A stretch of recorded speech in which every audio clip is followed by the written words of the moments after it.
The sun sets late in the evening, and the moon takes its place. In the distance there are empty, abandoned warehouses.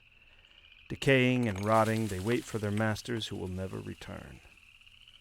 Their only music is the crickets, and their only friend is a heavy fog. There are large holes in the ceiling where parts of it fall like hail. The broken glass and debris on the floor are nails to exposed flesh. The exposed rebar are daggers coming from the wall, and the rust and moss on the walls are like bread covered in mold. The overturned metal shelves are a tripwire in the dark.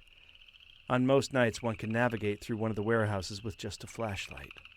To the desperate, they are seen as shelter from the storm, but this is far from the truth. One should remember that anything rotten can be a threat to the living. In one of the warehouses, the heads of two crime families, the Franklins and the Marooneys, are meeting in the dark. Don Charles Chucky Marooney asks Don Robert Knuckles Franklin for a favor. Both men are dressed in their custom-made Americani suits.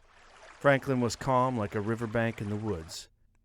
He was a large man that seemed to a stranger that he was in need of a diet, but this was far from the truth. Those that know him can tell that his stomach was made of muscle, not fat, and those who believed that hitting Franklin in his supposed weakness was an advantage in the fight will put ice on their knuckles afterwards and say it felt like punching iron. His knuckles were covered with calluses.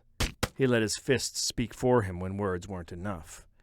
Even though Franklin was an Italian immigrant, he had the health and skills of a young American boxer with a mind as sharp as a new blade. His black hair was greased and combed to the right. The lower half of his face was as smooth as a baby's backside. He kept it that way for his wife, Martha, who compared kissing a mustache to kissing a lawn. Marooney, on the other hand, was the exact opposite. There was never a time when Franklin saw him relaxed until the problem at hand was solved. He was thin, almost malnourished.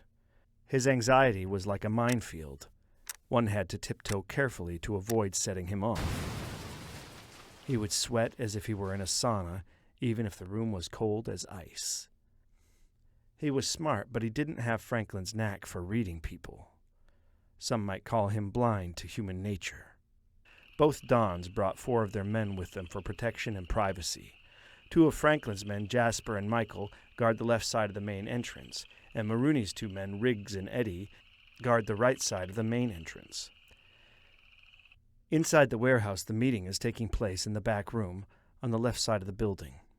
Franklin's 2 remaining men, Jacob and David, stand guard in the room that is closer to the main entrance but is outside the room where the meeting is taking place. Marooney's 2 additional men, Vito and Sonny, are in a different room, closer to the back of the warehouse, but right next to the room where the meeting is taking place. During their meeting, Marooney looks as if he has not slept in days. Marooney anxiously paces on the side of the room where Franklin's men are guarding the entrance, as if his demands being met will help his health. Franklin was used to seeing him this way before, when his daughter was being born. Marooney was pacing back and forth, even though he knew that she would be healthy. Franklin showed his support by sitting nearby and reading his favorite book, The Great Gatsby, which gave him motivation to make his empire. Don Franklin begrudgingly listens. "Knuckles, please let me have permission to rough up the senator." "Chuck, you gotta understand that this senator and I have a truce that took years to form. You want me to throw that away for you to have your vengeance? All I'm gonna do is strong-arm him to drop that law before it's passed. I want my men released from prison as well," he retorts. "I might convince the senator to release your men because he owes me a favor, but that's all I can do." "Have you read the bill, Knuckles? It could take us both down, and it's our empire." "I have read the bill, Chucky, and it's called the Barrel Bill. If one of our men gets arrested, they can inform the police of who they're working for to get a decreased prison sentence." "I know what it says, Knuckles, but just taking my men out of jail will not stop the cops from coming after me." As the conversation escalates, one of Marooney's men, Eddie, looks at his watch and walks away. Michael sees this and comments. "Hey, where you going?" he asks.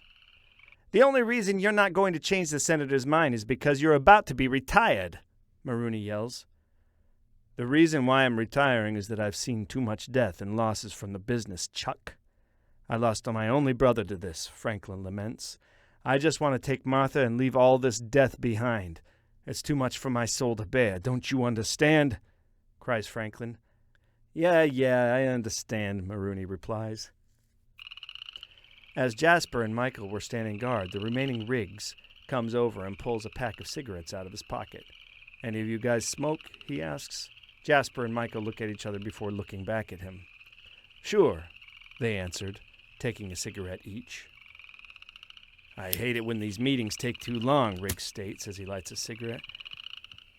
Yeah, well, Knuckles has to deal with Maroney's anxiety, Jasper responds as he inhales the taste of nicotine. Where's that other guy you saw earlier, Michael asks, as he takes another puff of his cigarette. He's coming, just relax, Riggs explains, as he exhales the smoke. You guys act like you never took a piss before. As the three men continue their conversation and enjoy their cigarettes, the missing Eddie stands in the corner on the far right of the warehouse, looking at Franklin's men and Riggs. He takes 2 throwing knives out of his pocket. He takes his time, so he doesn't make a mistake. He takes a deep breath, pulls back, and throws a knife. It lands in the back of Michael's head, killing him instantly. In the confusion, Riggs, who was closest to a shocked Jasper, tackles and restrains the latter to the wall away from the door, covering his mouth. Eddie walks over and stabs the screaming Jasper in the neck. As he goes limp, they let his corpse fall quietly to the ground. Eddie and Jasper enter the warehouse with their guns out, and they wait against the doorway which contains the last of Franklin's men guarding the room of the meeting. How's Martha? Maroney asks. Oh, she's doing okay, Franklin replies. She's happy that Junior's home from college. Franklin chuckles.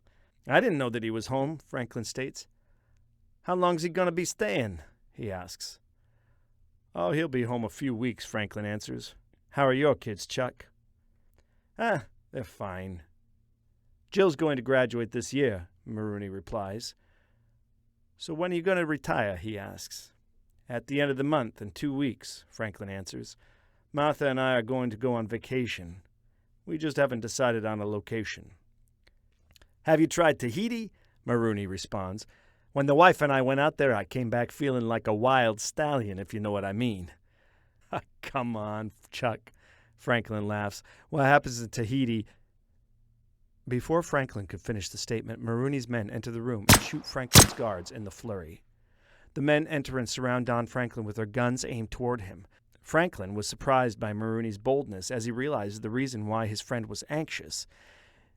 It was never about getting permission to change the senator's mind, but it was about getting rid of Franklin, so there would be no one to stop Maroney. Franklin turned to stare at him, not to intimidate, but to feed the guilt that will haunt Maroney for the rest of his days. Franklin despised cowardice and knew that despite being at gunpoint, he was the scariest man in the room. Why, Chuck? Franklin asked, as his stare pierced Maroney's soul like a blade pierced skin. The bill is bigger than both of us, Robert, Maroney answers. And I promised my men would protect them. You know I keep my promises above anything, even friendships. My family will try to have retribution if you kill me, Franklin responds. I'll only kill you if you don't agree with me, Maroney states. Franklin takes a few steps, not breaking his eye contact with Maroney. His men aim their guns toward Franklin's head and torso. Maroney stares back at him, wondering what his answer is going to be. Franklin takes a deep breath. I'm sorry, Maroney, Franklin states. I'm just going to stick to my moral code on this one. I can't agree with your decision. You leave me no choice then, Franklin. I'm sorry, Maroney responds. Goodbye, Knuckles. Goodbye, Charles, Franklin states flatly. Maroney motions to Riggs, who had his gun pointed at Franklin, to pull the trigger. A shot is heard, even with the silencer on. It's still loud. Franklin's corpse flies backward toward the wall and slumps on the floor, as if he was exhausted.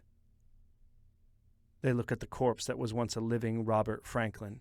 His blood flows from the hole in his forehead as a small stream. The corpse hangs his head, as if nodding off to sleep. Maroney and his men leave the warehouse and they get into the car.